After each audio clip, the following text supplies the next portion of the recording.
Hi again, everyone. So this session will be a panel discussion chaired by Dr. Alicia Wise with panellists Angus Cook, who is my colleague at the Council of Australian University Librarians, Dr. Craig E. Franklin, Editor-in-Chief of the Journal of Experimental Biology, and Dr. Claire Moulton from the publisher, the Company of Biologists. So this session's a little bit different. We won't have a live Q&A at the end because this is a rather unsociable hour for some of our international colleagues. So instead, I'd ask you to please put any questions you've got during the presentation into the chat. I'll be there to share some links and information with you throughout and to answer any questions that might come up. So with that, I'd like to start by introducing our panel chair. After a 20-year career spanning archaeological research work and high-level roles with funders, libraries, consortia, and publishers worldwide, Dr. Alicia Wise now works as a consultant in scholarly communications. Her focus is on advising libraries, funders, and publishers on sustainable strategies for navigating the rapidly changing information landscape. And she is passionate about the opportunities transformative agreements offer to increase access to research information. Alicia is also Executive Director of the CLOCKSS Dark Archive. So I'll hand over to Alicia now, who will briefly introduce the panel. Welcome, everybody. We have a great session for you coming up. We're going to be talking about removing barriers to open access publishing through transformative agreements. And we have three great panelists today. We'll be hearing from Craig Franklin, Claire Moulton, and Angus Cook. Before we turn over to our panel, let me provide you with some context. So my organization was commissioned 3 years ago now by Coalition-S, a group of international research funders, and the Association of Learned and Professional Society Publishers. And we were asked to look at business models that could help accelerate the transition to open access. These transformative agreements really emerged as the most promising business model.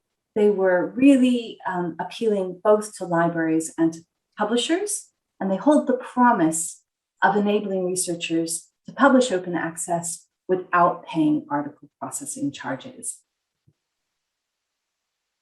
International stakeholders have rallied around this model for transitioning to open access. And you can see an international statement, for example, on the Plan S website. And they've commissioned further research. For example, right now we're working on policies and workflows to underpin the implementation of these agreements. So what do we mean by transformative agreements? What are we going to be talking about today? They go by a variety of names in different countries. So you might hear about publish and read agreements in Germany, or read and publish agreements in the UK, in North America, in other parts of the Commonwealth. You hear sometimes about read, publish, and join agreements, subscribe to open, pure publish. All of these are transformative agreements. And we're going to be particularly focused today on smaller independent publishers and enabling them to engage in open access agreements so that we keep a diverse, inclusive publishing environment. And by independent publishers, we mean society publishers, university presses, library presses, or small commercial presses that act independently. So that's some context. Let me introduce each of our speakers, and then we will turn over to them. So Craig Franklin is a biologist. He's based at the University of Queensland, but today he's really speaking from the perspective of being the editor of the Journal of Experimental Biology. We've got Claire Moulton, the publisher at the Company of Biologists, which publishes that title. And we've got Angus Cook from CAUL, who has experience representing libraries in Australia and New Zealand in negotiations with publishers of all shapes and sizes to enter into transformative agreements. So let me stop sharing and show our panelists. Hello, everybody. Excellent. Hello. Craig, can we start with you? Have you always just been really enthusiastic about open access, or have you been on a journey of transition? How do you and your authors feel about this sort of thing? So very much on a transition. When open access came about and the cost of publishing was so high, it didn't appeal. The journal Experimental Biology, we are a group of scientists who describe how animals function in a variety of contexts, whether it's evolutionary or environmentally. And our field's not well funded. And so our research dollars are precious. Open access was that the publishing costs, the charges, was prohibitory for virtually most of the community.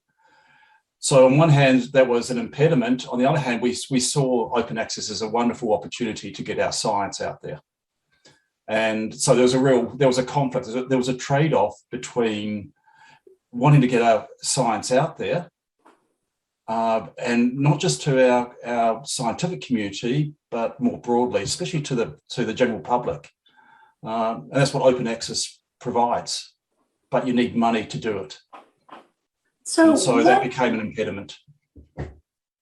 I so apologize for speaking over you. What changed when a read and publish agreement, one of these transformative open access agreements, started impacting your journal? Yeah, look, this is a really exciting development. It allows people or organizations to subscribe, but allow in turn their researchers to publish without having to pay the author page charges, publishing charges. And that's a game changer for my field, an absolute game changer, because what we can do now is be able to publish our papers open access without having to pay these enormous costs.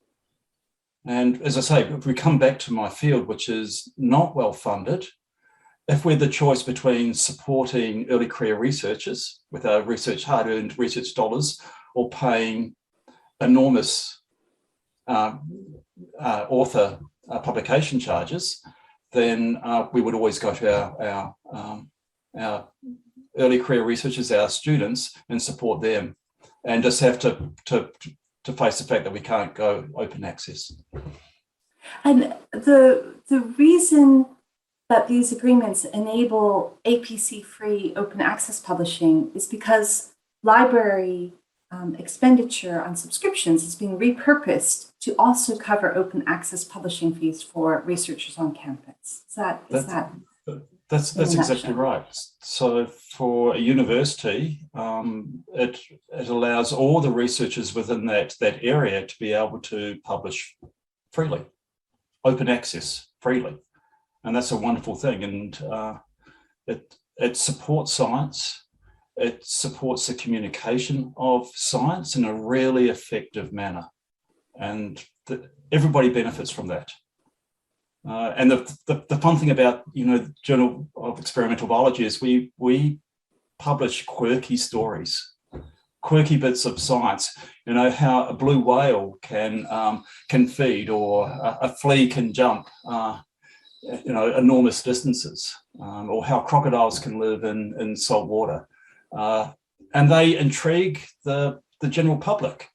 And we want to get our science out there. We want to share it. We want to share our discoveries and get people excited about biodiversity, and that it's something that's worth protecting and preserving into the future. With the climate change conference on up in Glasgow right now, I can really resonate and relate to those sorts of stories and how important they are for us. So that sounds a brilliant title, important to get out. Has this then changed your own views on open access or open science more broadly? Completely. I'm really excited about the opportunities that this presents, not only to myself and my research group, but to my colleagues and to our community of comparative physiologists and biomechanics. experts. It's a wonderful opportunity, and my feeling is that the greater the uptake, the better off the field is in getting our science out there. That's great. Have you talked to any librarians? Would you encourage them to think about these sorts of agreements? Do you think they're relevant? Absolutely. For the institution, they actually benefit from it as well.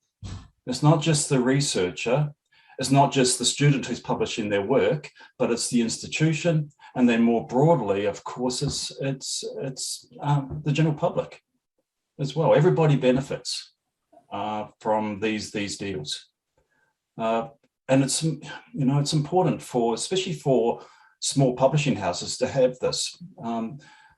Journal of Experimental Biology is published by the company of Biologists. It's a charity, non-for-profit, and their motto is supporting biologists and inspiring biology. They give back to the community, and so this is important. It's a mechanism for them to give back to the community as well. That's a perfect segue over to Claire. Thank you very much for those introductory comments, Craig. Sure. And certainly talking to funding bodies around the world, their interest in these agreements is that it enables faster, frictionless open access publishing, dissemination to the widest possible audience, and the greatest impact for research outputs. So resonant with everything you have said. Claire, hello, welcome. Thank you. Now, the company Biologists, we know, are doing read and publish agreements. What led to that decision? Was it a no-brainer for you? So I think we've always been supportive of open access because we believe it's good for science. And I think that this particular move was about author choice. So we have 3 subscription journals. They've been offering open access since 2004, but the levels of open access had plateaued, and the majority of authors were still not willing or able to find the funds to publish open access. And then I think we were also, speeded up in our thinking by the emergence of Plan S, which meant that if we didn't make a change, then there may be some authors who wouldn't be able to publish in our journals. So we decided to go with 2 open access approaches that work together. The first is that we decided to go for transformative journal status. And that shows a genuine commitment to transition towards open access. And our journals were in fact the first in the world to be afforded transformative journal status by Plan S, which was fantastic. And then the second open access strand are the read and publish agreements. And we believe that they're really important to help us grow the open access content in our journals. And so we've actually gone for uncapped read and publish agreements. And you say uncapped read and publish agreements. What does that mean? So I think, we've gone for generous terms, we believe, in our read and publish agreements. So in the read component, the price is the same as the existing subscription payment from the institution. But if, for example, an institute only subscribed to maybe 1 or 2 of our journals, they'll now get all of them in our read and publish agreement. And we've also gone for uncapped on the published component. So the payment there is, we look at the average APC payments made over the last 3 years. But now what we say is that actually authors at participating institutions can publish an unlimited number of articles, open access without paying a fee. So we know that some of the larger publishers have put caps in place, and we understand why they've done that. But we felt it was important that the librarians and the authors know that there's a consistent offer here. So the rules aren't going to change at some point during the year. This is really important. We want an author to submit to us in absolute good faith. They know that they will be able to publish their article without paying an open access fee. And I think that's been really popular. That's great. In the international research we've done, we've found that smaller independent publishers are more likely to be offering these uncapped read and publish agreements, which is really great. It takes a lot of the friction out of the administration of the agreements, and it makes the whole thing easier for everyone to scale. That's right. And you know, it's a journey for us as well. I mean, Craig talked about a journey for him as in his view as an editor. You know, it's a journey for us as well. So for next year, we're actually also going to be offering the open access journals in our read and publish agreements, which means that authors from participating institutions can also publish without paying a fee in the fully Gold OA journals. So that's another evolution in the offer. Excellent. Okay. And what's the transition like for a library that might be subscribing to your titles at the minute, or perhaps a library that isn't subscribing at all? Is it a lot of admin to switch over to a transformative agreement? So for an existing subscriber, we've made it as easy as possible. So it is a simple addendum to the existing subscription contract. It's a little bit more complicated for consortia, which is mainly because actually at their request, they sometimes want to look at slight variations on our standard agreement. But it's a fairly straightforward paperwork exercise. I think that, you know, one of the things, so we've been working with groups of funders and librarians and other publishers to look at ways of simplifying and making more consistent some of the working around these sorts of agreements. And as you know, Alicia, I'm chairing a task force which is looking at the data that a publisher gathers at the beginning of the process. And in talking to librarians, we know that they then go away and also check that. So we're both doing a piece of work to check the number of articles, and, you know, for a consortium, we might be checking, you know, what are the payments, you know, across a set of institutions. So we're all doing quite a lot of work, even just at the start of the agreement, to decide whether the terms are exactly straightforward. Indeed, it is new administrative work. I was struck by something that's happening here in the UK. The Wellcome Trust, for example, has funded a full-time member of staff with GISC, our national consortium, to look after agreements with smaller independent publishers. And that's because they're talking to the consortium for the very first time ever, which is new work on both sides. So good to find ways to scale this in a seamless way. And I would say that, you know, the GISC agreement was one of the very first ones that we signed because it was made easy for us by that very resource that had been, you know, put in place exactly for that purpose. Brilliant. Okay, great. What's the feedback that you get from librarians or from authors in your journal? From your editors as well? We've heard from Craig that you have others. So I think from librarians, we've had very positive feedback. I think that they like the pricing model is simple and very transparent. We've also put in place an in-house mechanism so the author is alerted to the fact that they're eligible. They don't have to know that. We actually make sure that they're not going to miss out on this arrangement. We've gone for lots of transparency around the metrics. So we're showing how this is affecting the percentage of open access content in our journals. We're doing transparent metrics about comparative metrics between open access articles and non-open access articles. And, you know, and particularly from authors, we were absolutely blown away by the feedback. And I think that that's what librarians hear as well. We're all actually doing this for the researcher. That's what we're all here for. And they have just been delighted. So we've been gathering, you know, quotes for marketing purposes, of course, but I've also been doing some one-to-one interviews with authors, and they just say, some of them were surprised they didn't know about the arrangement, and they're like, well, I get to publish in my favourite journal. I've wanted to publish open access, but never been able to pay the fee before. Now I can do that without having to pay a fee.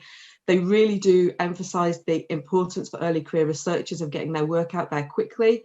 You know, I think, you know, it's about lots of people being able to read the articles globally, and as Craig said, you know, in some cases, you know, members of the public where they have an interest in areas of science. And that's another sort of small element, is that we did also enter into an agreement with EIFL, which means that we can offer fee-free open access publishing to 30 transition and developing and transition economy countries. So it's about really making this available globally. It's really important. Awesome. I love the diversity and inclusion for researchers and for publishers and for all different sorts of libraries as well in these agreements. That's brilliant.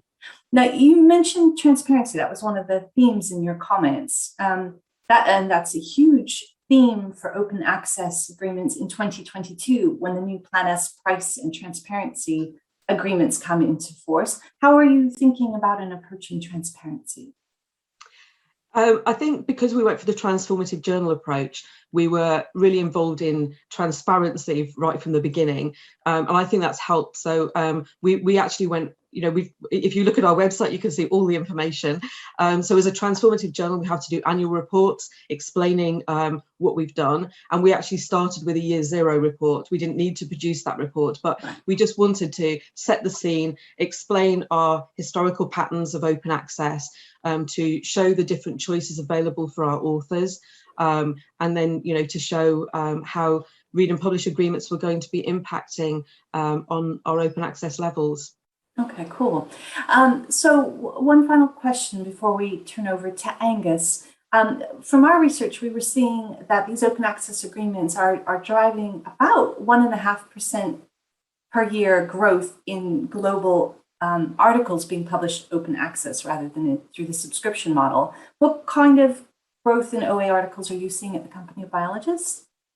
Yeah, so I think there are a number of ways of looking at this. So I think that a couple of market sort of predictors suggested that people would just publish more articles. And I don't think we're seeing that, though it has been difficult to judge against the pandemic wave of content. We saw a huge wave of content with researchers locked away from their labs, and then we're seeing that coming back to normal levels now.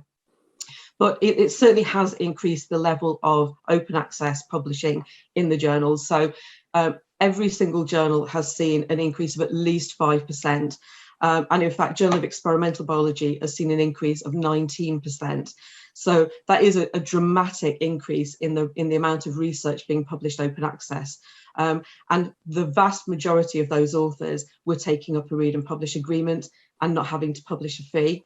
And I mentioned that, we believe that open access is good for science. We can see that open access articles are read at least twice as much as the non-open access articles. So they are genuinely reaching that broader audience.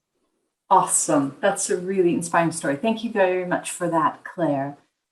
Now, Angus, I'm fascinated to learn more about what's going on in Australia and New Zealand. I know you've piloted some of these agreements, but they're now becoming the norm, I would say, in the UK, in Northern Europe, in some parts of the United States, like California, where consortia are just saying, if an agreement doesn't include open access publishing, we're not going to talk to you, O publisher. What are things like on the ground where you are, Angus? You might be on mute, Angus, sorry. The old unmute trick. Okay, so extremely busy at the moment, Alicia. We've had some success for new agreements commencing next year. We've had some announcements about some of the larger publishers. So we've got new read and publish agreements with Springer Nature, with Oxford University Press, Cambridge University Press. And by the time this goes to air, we'll be announcing, or Wiley will have been announced as well. So we've been working with a set of agreement principles from the start of the year, which sort of laid out our expectations. We've also been working with some smaller publishers. So we've got an agreement that started earlier in the year with the Future Science Group. We will have also announced, by the time this goes to air, an agreement with Brill as well. And that's in addition to the 7 or so agreements that we had in place at the beginning of this year. People like Portland Press and Microbiology Society, those were our first two, and that came around from, I think, a project that you're aware of through RL UK and JISC and others. And SPAROPS.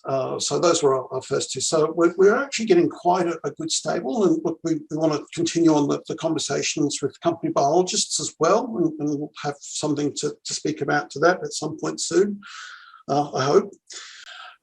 So it's been an interesting year because it's the year that we've achieved some agreements with the larger publishers, which brings with it, I suppose, a different set of challenges sometimes to the smaller publishers. And there's still much work to do with many other publishers as well. So I think a word that's been a little bit on trend lately has been bibliodiversity. And that's really about making sure that it's supporting all publishers across all disciplines, whether it's STEM or HSS, and all sizes. And CAUL is very much, I suppose, cognizant of the need to do that. I mean, I think the larger publishers would subsume all of our attention if they let us, but we don't want that. And that's why we introduced something called the Fast Track to OA initiative last year. So the idea behind that was that if a small publisher used our templates for the license, which is based on the GISC license, for the pricing and for the proposal, it's a much, much faster process for CAUL to be able to ingest that proposal, to read it, to understand it. There should be very little negotiation on the agreement because we know what's in the agreement. We've been through it and we're providing it to the publisher. So if the publisher can sign off on that without negotiation, it speeds up the process enormously. So I think part of the rationale with that fast track program is yes, we need to support small publishers to make sure that there is that diversity, but we also need the small publishers to work with us as well.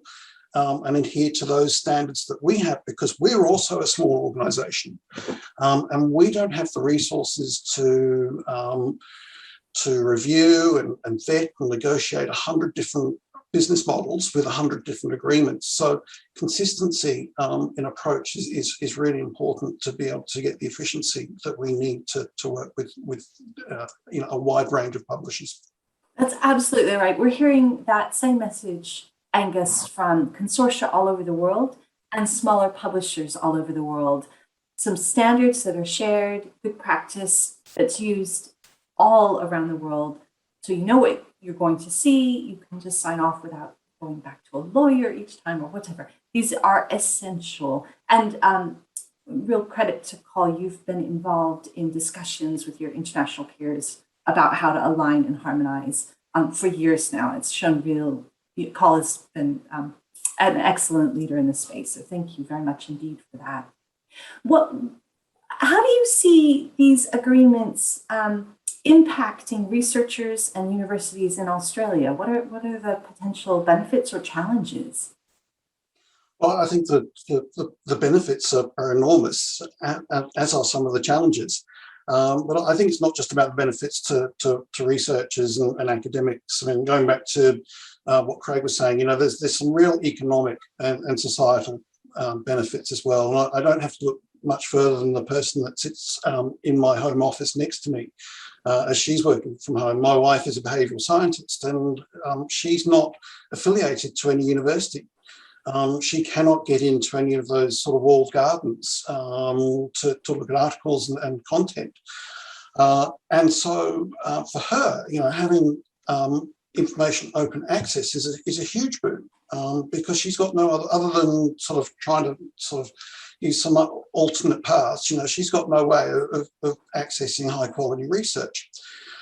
So I think, in terms of, that benefit for the greater good, it's enormous. But I think for researchers and academics, all the things that we've already spoken about, as Craig's mentioned as well, in terms of getting science out there, it's really important. We know that usage can be 4 times higher. We know that citations can be 1.6 times higher.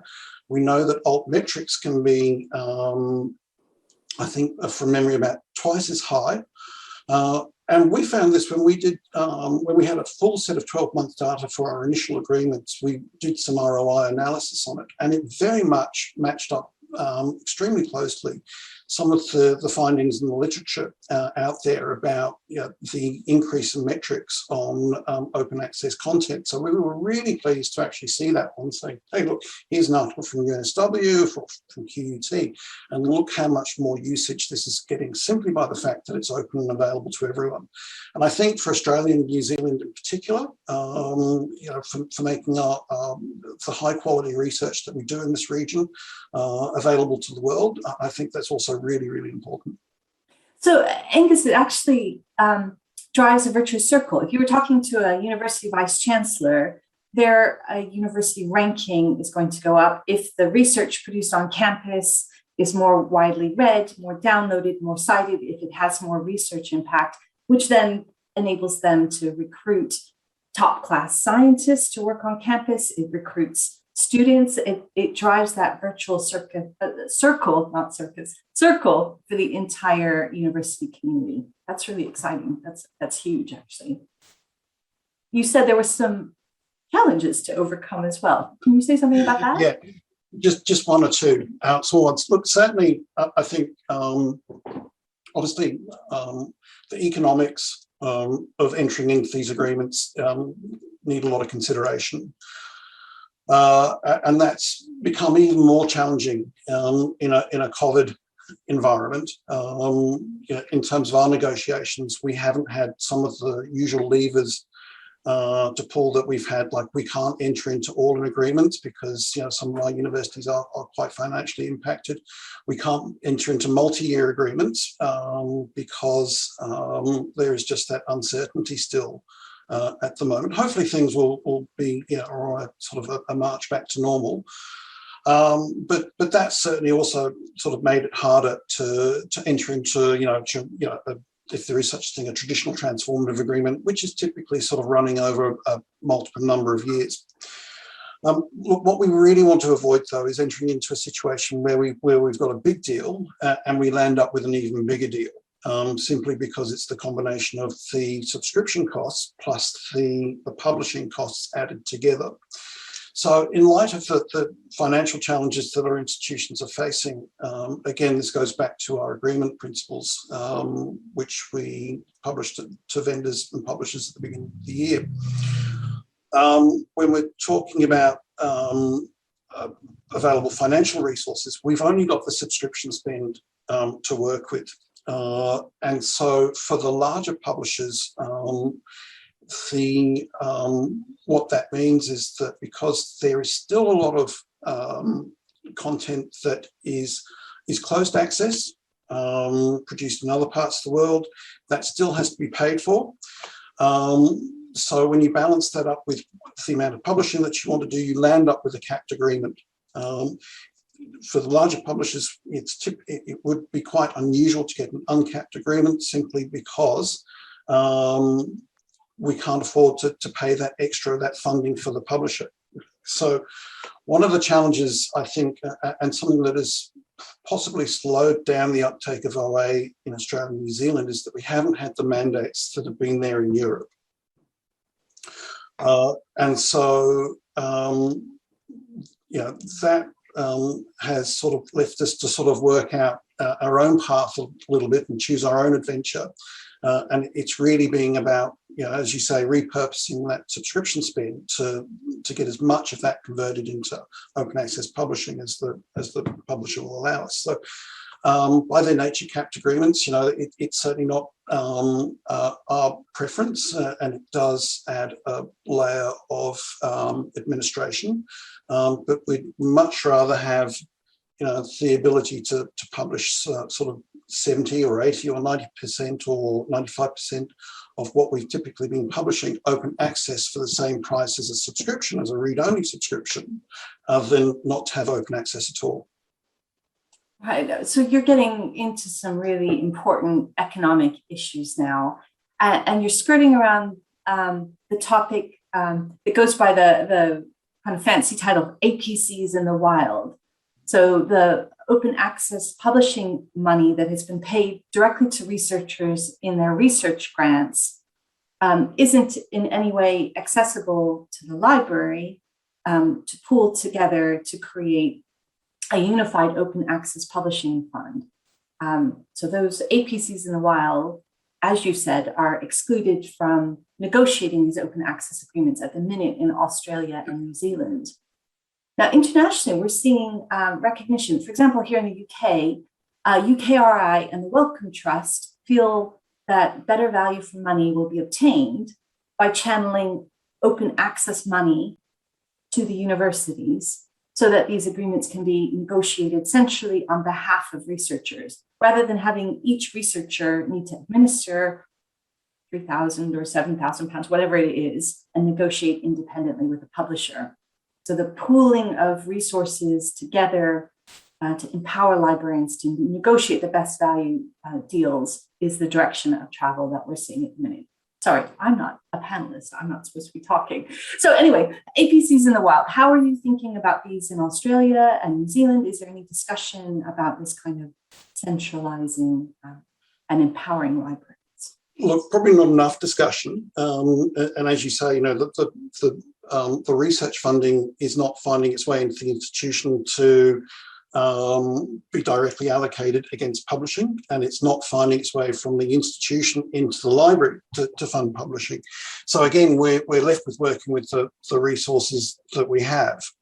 And you know, this is certainly one of our challenges, and it's quite interesting sometimes when we get proposals from publishers that are used to sort of using that model that you described in the UK and Europe, and they're quite surprised when we say, "I'm sorry, but you know, we can't afford this proposal because it's so much more than the subscription." And they say, "Well, what about all that money that you're getting for the publishing?" We're saying, "Well, we're not getting that. It's not reaching the library budget." So again, it's just down to working with what we've got. Okay. Excellent. If I could just jump in there just as well. Often the money that we get from grants is a small amount. It's not a substantive amount of money. So giving it to the libraries would probably make very little, or to the institution make little difference, given the size of that pot is very, very small in Australia and New Zealand. And the other thing that's against us is our exchange rate. All the charges are in pounds or US dollars, and that counts against us as well. Absolutely, and the impacts on the economy from the COVID pandemic are enormous as well. So it's a very difficult situation. Working together and hanging together as a community and negotiating together gives you the best possible footing. That's excellent. Angus, this might be a detailed question, but I'm fascinated actually. When CAUL negotiates one of these OA agreements, how do you actually apportion the costs amongst your members? Does everybody pay the same amount, or is it, I'm sure it's more complicated than that, isn't it? Yes, it's always more complicated, unfortunately, but that's what we live in when you look at sort of library subscriptions. The answer is we don't apportion it to individual libraries. So we're basically taking their existing subscription spend, which is typically proportional to the size of the institution, and they are simply repeating that spend again, but with the added benefit of having, you know, a much greater increased capacity to publish OA within those subscribed journals. So what we're doing starting off next year is saying, okay, well, across the consortium, we've got, you know, all 47 universities participating. The publisher has said that they will give us 5,000 or 7,000 articles to publish OA in, and CAUL will be doing some of the administration as those articles get approved, and it's done on a first come, first served basis. So at some point, towards the end of the year, it may be that cap gets expended and then it's not available again until the following year. So this certainly creates a little bit of extra work for ourselves in terms of monitoring the agreement. It may create some extra work in terms of communicating to the libraries where we're at and then forecasting when the cap is expected to end. And then when the cap does end, look, our expectation, and I think, Craig, you sort of gave an example of this, is that when there's no OA left to publish into, we're expecting then the authors to then simply revert back to publishing closed access, or to simply sort of pay an APC. But we do know that we've negotiated some fairly generous caps with publishers. So we've tried to sort of minimise that risk, and sort of, we want to minimise sort of any sort of disappointment or that any authors may have. But that's the reality, is unless the libraries or the institutions were prepared to pay a great deal more than what they're currently paying, we have to live with this situation where there is at some point a limit during the year. Some of the things that have come up in terms of, I suppose, questions about that from our members is, will the larger universities, gobble up all the cap? Will there be a sudden rush from authors to publish somewhere just simply because there's OA? Our anticipation is that authors will choose to publish where the article is most relevant to their research. And Craig, as you said, in your example, I love publishing. This is my favourite journal. I love to publish in this journal.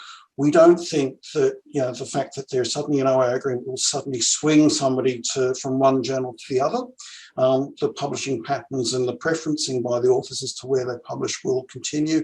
Australia and New Zealand have libraries tend to take a very neutral position about suggesting where authors publish. So they are very much hands-off and let the authors choose, again, based on where they feel that the right home is for their research. Excellent. Thank you for explaining that, Angus. Now, we're almost to the end of our time together, but I've got two final questions, and I would welcome all of your perspectives on these. The first one is really, what needs to happen to enable smaller independent publishers and their journals and their authors and their editors to thrive in this new environment? So I think, we've touched on the collaboration that's occurring. I think this is really important, that, the more consistency that we can have across publishers and institutions in terms of the data that's gathered, the agreements, and how the reporting is going to work. So at the moment we're talking very much about the beginning of the agreement, but afterwards we're going to need to report on what the uptake was, what difference was made. So I think that collaboration is the thing here. It's just going to make it easier for everybody, and we recognise that it's difficult to agree on details when something's particularly important to you as an organisation. But I think that we're all going to have to make some compromises. And so I think that's the biggest one for me. Thanks for that, Claire. From my perspective, it's getting the message out there that this is an option, and for researchers to talk to their libraries, to their institutions, let them know about these deals. And the benefits that come with the republish deal. I think that's absolutely key.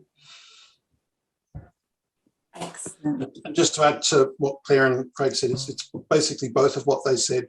The consistency is really, really important. We found that out when we did our first analysis of our agreements, is that hey, look, we've got reports about the same data, but it's all in different formats. It took ages to just marry that all up so that we could actually get some consolidated analysis. That's just one example of where we need the consistency. And then certainly, I suppose the thing that we are finding more and more about is, just how important the communication is from the consortium to the library, and then how the consortium can actually support the library in communicating to the author. That's really where our work lies now. That we've got a number of new agreements, and that's what we're busy doing. Is we're putting in things like LibGuides and resources to really support the librarians to have the conversations about what does the author journey look like to choose open access with a particular publisher. Awesome. Okay, quickly, one final question. If you had a magic wand, and you could make one policy recommendation come true, what would you recommend to Australian funders and policymakers in the open access space? We need to go totally open access. That is the way of the future. It's the way that we get our science out there. It's the way that we get the greatest impact, the greatest global reach. It's good for humanity. It's good for researchers. It's good for institutions. Let's just go open access, but make it affordable, make it possible. That's the challenge, to make it possible. I would echo that. I think that, you know, being able to promote open access and the benefits of it to authors has been really refreshing for us. And so we've actually enjoyed this process. I would probably add that small plea to consider the small independent publisher in the approaches and policies. We do appreciate that libraries go for big partners first.